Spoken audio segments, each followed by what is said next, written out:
Il me laissait seule à la maison pour sortir avec ses amis et tout. Et après mon accouchement, ça continuait. Il a même changé de chambre et tout. Maintenant, quand l'enfant a eu 1 an et demi, on a commencé à avoir des trucs, des mougoulis et autres. Je veux pas trop, voilà. Mais actuellement, il me demande encore de lui faire un autre bébé. Et j'ai vraiment peur. Parce que quand, au moment de la grossesse, à 5 mois de grossesse, il me touchait plus. Il y avait plus de trucs entre nous. Au fait, il fuit les femmes enceintes. C'est ce qui m'a fait comprendre que lui, il a la phobie avec les femmes enceintes. Et là, j'ai vraiment peur. J'ai peur que il s'éloigne encore de moi. Je ne sais pas quoi faire. Donc, ça veut dire que toi, tu es mariée, tu es avec ton mari, il a la phobie de grossesse. Ça veut dire qu'une femme enceinte, il fuit la femme jusqu'à quand elle accouche. Oui, dès que la grossesse apparaît, il voit le ventre et tout, tu es défiguré, il commence à te fuir. Ok. Quand tu tombes enceinte net, que tu commences à voir les hormones et tout, la grossesse commence à changer un peu ton physique, lui, il te fuit. Oui. Mais quand tu finis d'accoucher, il revient. Il revient, mais c'est pas... on le fait, je sens qu'il se met pas bien quand on le fait. Jusqu'à ce que l'enfant commence à ne plus téter. D'accord. Oui. Donc, dans ça, là, lui, il dit qu'il veut encore un troisième enfant ou un deuxième enfant. Deuxième enfant, j'ai peur. Je veux, mais j'ai peur qu'il refasse la même chose. On en a parlé, il m'a dit que lui, il va changer. Il me dit que lui n'est plus la même personne. Lui, il va changer, que de faire voir si lui ne va pas changer de comportement. Vous êtes mariés légalement? Non, on a juste fait le religieux. Ok, vous avez juste fait la dot. Oui, le mariage. Donc, il faut lui dire, s'il veut que tu fasses le deuxième enfant, il n'a qu'à te marier. Et c'est ce que je lui ai dit. Faut lui dire ça. Faut lui dire, s'il veut le deuxième enfant, il n'y a pas de problème, il n'a qu'à te légaliser. Comme ça, s'il te marie, il te met ta bague au doigt, tu tombes enceinte. Quand tu tombes enceinte, en sachant, tu te prépares moralement, en sachant très bien que durant la grossesse, c'est comme ça qu'il se comporte. Comme ça, tu vas bien vivre ta grossesse, puisque tu as apprêté, tu vois? Oui. Voilà. Mapuchu, thank you. Puisque tu es déjà apprêté, donc il te marie. Quand il te marie, tu fais ton deuxième enfant et durant ta grossesse, son absence ne va pas te faire mal parce que tu sais que c'est comme ça qu'il est. Mais tant qu'il ne te légalise pas, là, tu ne fais pas deuxième enfant. D'accord, ma coach. D'accord, ma chérie? D'accord, merci Allez, beaucoup. bisous, ma chérie. Ciao, ciao. Ciao, ciao. On met le cœur, mes amours. On met le cœur, mes amours. Allô? Allô, ma coach. Allô? C'est pour poser sur ma coach. Bon, tu mets le haut-parleur là. Comment ça va marcher? J'ai pas mis le haut-parleur. Ok, on t'écoute. Ok, ma coach, je suis ivoirienne, je suis mariée à une Malienne. Et je vis au Mali avec le monsieur. Quand je suis arrivée, il ne m'a pas dit qu'il avait une deuxième femme. Qu'il avait une première femme. Quand je suis arrivée, j'ai vu la dame. Elle a le même âge que ma mère. Oui. Donc j'étais là, au début ça n'allait pas. Ma chérie, mets un peu de vie dans ta voix, s'il te plaît. Ok, ma coach. Au début ça n'allait pas. À fur et à mesure, ça a commencé à aller. Le monsieur a commencé à avoir beaucoup d'argent. Jusqu'à ce que je fasse mon cinquième enfant. Le monsieur ne s'occupait pas de moi dans la maison. Il faisait tout avec sa première femme. Il investissait, il voyageait avec elle et tout. Le monsieur a commencé à prospérer de jour en jour. Et il a commencé à sortir avec sa secrétaire. Il voyageait même avec sa secrétaire. Vu que moi j'étais là, à chaque fois qu'il venait, il ne me calculait pas. Il était là juste pour coucher avec moi. Pour gré, s'il te plaît. Tu es ivoirienne, il faut parler c'est pas toi qui as venu dire les mots crus ici. Excusez ma coach, pour gré.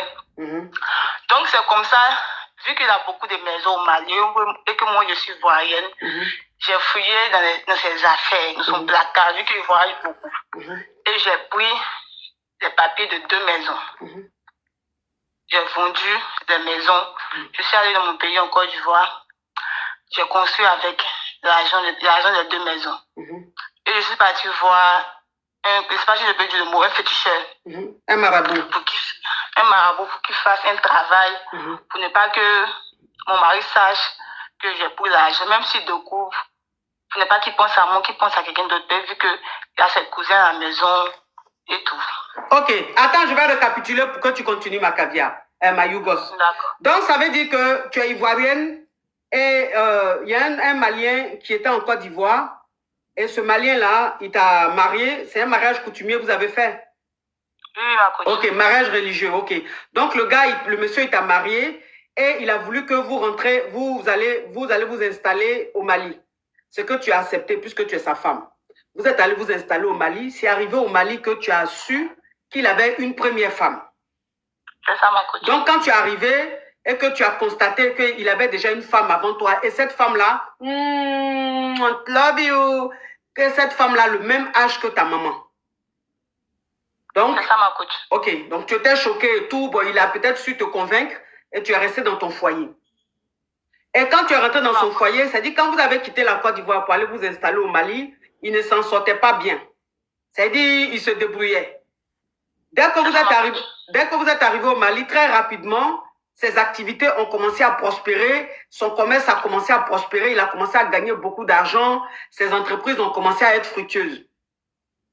Et c'est dans ça, il avait sa secrétaire, il a commencé à sortir avec sa secrétaire. C'est-à-dire que sa secrétaire est devenue sa Chiza. C'est ça, ma coach. Elle partout. Voilà, et tous les voyages qu'il fait maintenant, c'est avec sa secrétaire, il va partout, c'est avec elle, il s'affiche partout et tout. Et toi, ma coach, il a acheté une maison. Il a acheté une maison même à la secrétaire. Et toi, quand tu voyais tout ça, ça te faisait mal, tu ne comprenais pas l'attitude de ton mari, vu que toi, tu es jeune. Donc, normalement, c'est avec toi qu'il devait voyager, c'est avec toi qu'il devait faire tout ça, pas avec une autre. Toi, maintenant, tu as regardé dans ses affaires, parce qu'il a acheté des biens et tout. Tu as regardé dans ses affaires, tu as pris les papiers de 2 terrains. Oui, ma coach. Ok. Et maintenant, tu es allé voir un marabout et tu as demandé au marabout de faire de sorte que ton mari ne se rappelle même pas de ces 2 biens-là.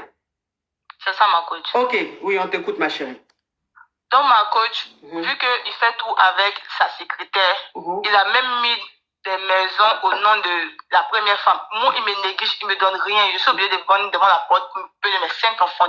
Parmi mes enfants, il y a 2 jumeaux. Il y a 2 jumeaux. Donc, tu as 4 enfants de 2 pères. Non, j'ai 5 enfants. Non, je veux dire... Avec lui. Non, je veux dire, dans tes 5 enfants, tu as fait 2 fois des jumeaux.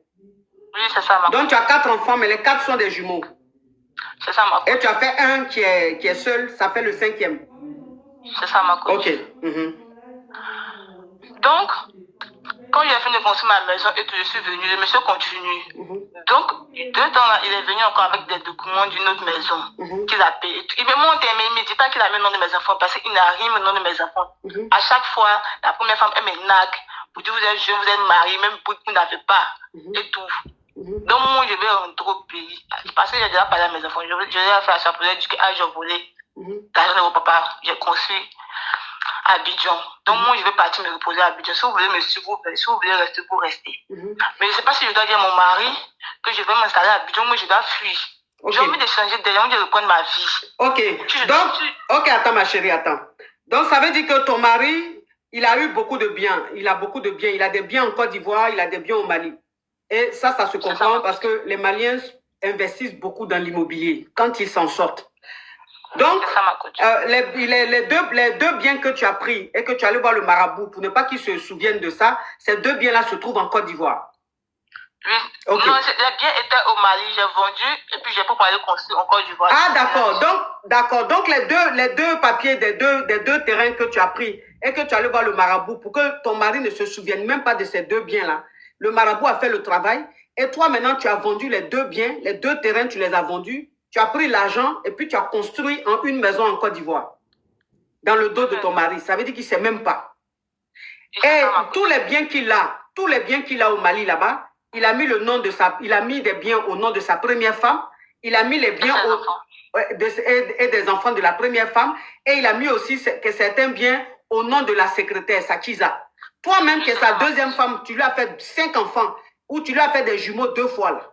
Et puis, il a eu la chance, juste quand Dieu l'a béni, ses activités marchent là. Toi-même, même bonbon, il n'a pas mis à ton nom. ni au nom de tes Toujours dit, enfants. je suis bête dans la maison. Ok. Toujours dit, je Il n'a suis même pas mis aucun bien à ton nom, aucun bien au nom de tes enfants. Et tous les jours dans la maison, il dit, toi, tu es bête, tu n'es pas intelligente. C'est la première qui est intelligente, c'est celle qui est dehors qui est intelligente. Donc, toi, maintenant, l'argent, les deux terrains que tu as vendus, plus l'argent que tu gagnes, tu as pris, tu as construit en Côte d'Ivoire. Aujourd'hui, comme le monsieur, il ne te regarde plus. Il ne te regarde même plus. Il fait tout avec la secrétaire et puis sa première femme. Toi, tu es là comme ça, tu es comme inutile.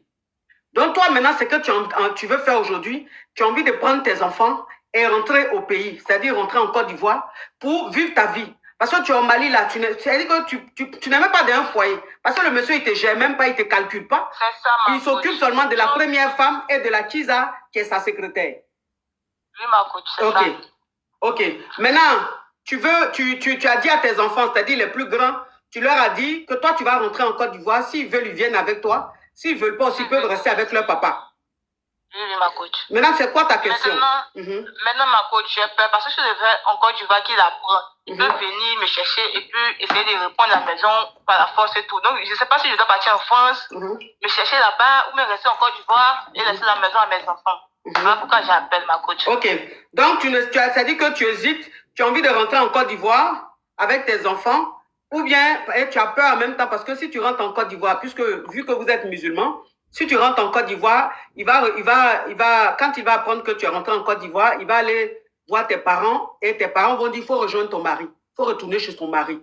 Donc, tu as peur de rentrer en Côte d'Ivoire, que ton mari vienne et que tes parents te demandent de retourner avec lui. Et quand il va savoir que la maison que tu as achetée, c'est avec son argent, il va bloquer la maison. Donc, tu as peur de ça. Tu te demandes, est-ce que c'est pas mieux que tu viennes ici en France et comme ça, tu viens te chercher, les enfants restent avec leur papa là-bas? Oui, c'est ça, ma coach. D'accord. Ok, tu as quel âge? J'ai 28 ans. Je me suis mariée à l'âge de 18 ans. Ok, tu as 28 ans aujourd'hui. D'accord. Oui, ma coach. Donc, ça veut dire que dans ce que tu expliques, je vois que c'est toi qui as porté chance à ce monsieur-là. Oui, ma coach, c'est moi. Oui, c'est toi qui lui as porté chance. Tu as été sa femme de chance. Et comme aujourd'hui, tout va bien chez lui, celle qui a fait qu'aujourd'hui il est béni là, il crache sur elle. Et puis c'est celles qui n'ont rien fait là. Ce sont elles aujourd'hui qui sont en train de bouffer, qui sont en train de profiter de ces fruits-là. Tu comprends? Donc, dans tous les cas, ce foyer-là, tu ne peux pas rester dedans. Dans tous les cas, là, ce foyer-là, tu ne peux pas rester dedans. À 28 ans, tu ne peux pas rester dans un foyer où on ne te regarde pas, où on est en train de donner l'argent, on est en train d'acheter des biens, on met au nom des autres femmes. Et toi-même qui as 5 enfants, tu as fait 2 paires de jumeaux là. On ne te calcule pas, tu ne peux pas rester dedans. Mais c'est vrai que si tu vas en Côte d'Ivoire, que le monsieur, comme il a les moyens, qu'il va voir tes parents vont te demander de retourner. Ah, Viviane Kebe, thank you, my baby, thank you. You are beautiful girl, my caviar, thank you so much. Ok, donc tu as peur que tes parents te demandent, et si tes parents, on sait très bien, on est africain, si tes parents te demandent de retourner chez ton mari, tu ne pourras pas refuser. Parce que si tu refuses, ils risquent de te renier. Et Dieu seul sait comment nos parents représentent beaucoup pour nous. Donc moi, ce que je te conseillerais, c'est que la maison que tu as construite en Côte d'Ivoire, là, pour même pas, il va savoir. Hein. Mes parents ne sont pas au courant. Parce que je sais que si mes parents sont au courant... Attends, laisse-moi finir de parler, ma petite. Ta maison qui est en Côte d'Ivoire, là, faut même pas, il va savoir. Donc, tous ceux à qui tu peux dire, qui peuvent lui rapporter, faut pas leur dire. Tu comprends? Il faut que ça reste en secret. Et la maison, là, si c'est à ton nom, il faut modifier, il faut mettre au nom des enfants. D'accord, ma coach. Okay. Mets la maison au nom des enfants. Maintenant, toi, est-ce que tu es sûr que si tes enfants restent au Mali là-bas, ils vont prendre soin de tes enfants? Non, ma coach, moi, je vais les envoyer en Côte d'Ivoire auprès de ma maman. C'est mieux. Okay. À chaque fin du mois, j'envoie quelque chose. Ok. Donc, tu veux prendre tes enfants, les déposer chez ta maman en Côte d'Ivoire et toi-même venir en France? Oui, ma coach. C'est mieux. Donc, prends les enfants, tu les déposes en Côte d'Ivoire chez ta maman. Et ta maman va s'occuper. Tu ne dis pas à ta maman que tu viens en France. Parce que, franchement, vous allez être choqués. Vous allez être choqués de ce que je suis en train de dire. Mais je sais un peu comment ça se passe. Je sais comment ça se passe avec nous, avec la famille africaine, surtout la famille musulmane. Je sais un peu comment ça se passe. Les mamans dans les foyers, elles sont tellement soumises ou elles ont tellement envie de bien paraître parce que parfois elles sont dans des foyers polygames et tellement elles veulent être bien auprès de leurs hommes pour qu'on les regarde, elles sont prêtes à tout. Donc ça veut dire que si elle lui dit à sa maman qu'elle vient en France, sa maman va dire à son papa. Et si sa maman dit à son papa va appeler son mari pour lui dire. C'est pour ça que je dis, il ne faut pas que la maman sache dans un premier temps. Donc, tu déposes tes enfants, tu dis à ta maman que tu t'en vas à Dubaï ou au Maroc acheter de la marchandise.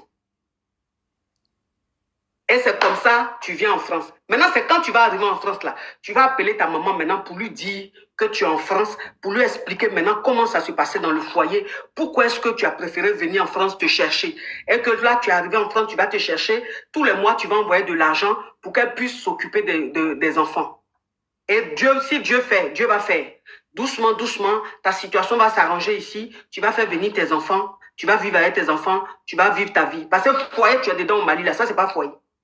Foyer, tu es dedans, là, ça, c'est pas foyer. Foyer, tu es dedans, on appelle ça, donne-moi AVC. Foyer, tu es dedans, on appelle ça, donne-moi AVC. Donne-moi AVC. C'est-à-dire, tous les jours, toi, tu es assise là, et puis, tu es en train de prendre petit AVC. Petit AVC, petit AVC, petit AVC, un matin blou. Un matin blou. On a dit la femme là, son cœur s'est arrêté. Pourquoi le cœur de la femme s'est arrêté? On ne sait pas. Vous n'allez pas savoir parce qu'elle couvre son foyer, elle garde tout, elle ne dit pas ces choses. Donc, on est fatigué de mettre les rip sur les femmes qui sont dans leur foyer et puis leur cœur s'arrête là. On est fatigué de ça. Donc, si on peut sauver plein, surtout quand elles sont jeunes comme ça, on les sauve. Prends tes enfants, va les déposer. Si tu as de l'argent, prends, faut marrer son jeton. Tu as compris? Allô? Elle a coupé même, parce qu'elle m'a appelé directement.